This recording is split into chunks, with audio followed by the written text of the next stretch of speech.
As far as voting or as far as preaching during election cycles, which it always seems like we're in election cycles anyway, so I've really, I teach the Catholic faith. I preach the Catholic faith. I tell people you vote Catholic. That doesn't mean necessarily voting for the Catholic candidate in this day and age, but I talk to them about the key issues surrounding our Catholic faith. Of course, abortion, euthanasia, immoral experimentation, and of course the sanctity of marriage, contraception, that these are the issues that are non-negotiable, should be first and foremost. Quick story. A few years back, I preached about a comparison between abortion and the death penalty, and also had a pastor's letter about my homily because our governor was for the death penalty and also against abortion. And so I put everything in the context of the church's teachings, and clearly many people, I made it very, very clear that, look it, all right, the death penalty is not a deal breaker, all right, but abortion is a deal breaker. That you cannot vote for anyone who supports abortion, even if they support the death penalty.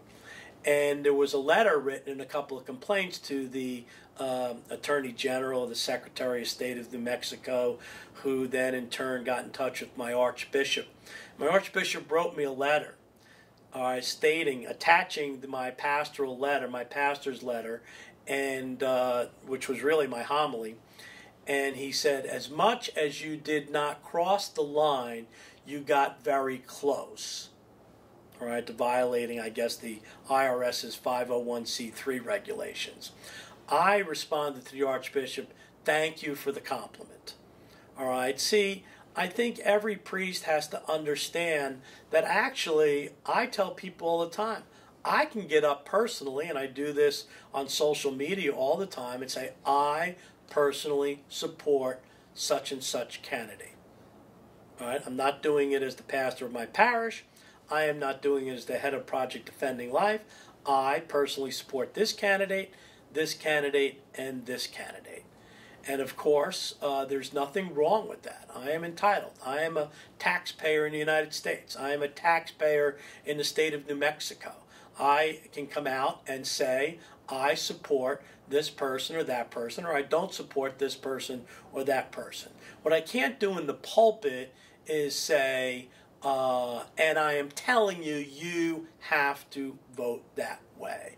But surely I can tell my people how they need to vote as Catholics, as Christians, and what are the issues that are most important, and always talk about the issues. Always talk about the importance of the life issues taking precedent over all other issues. No pastor should be afraid of that. I have been doing this for 9 years, and to be quite honest with you, I really think that we should just ignore the 501c3 separation of church and state, which of course is the separation of church and state, and let the IRS come after us and see what happens.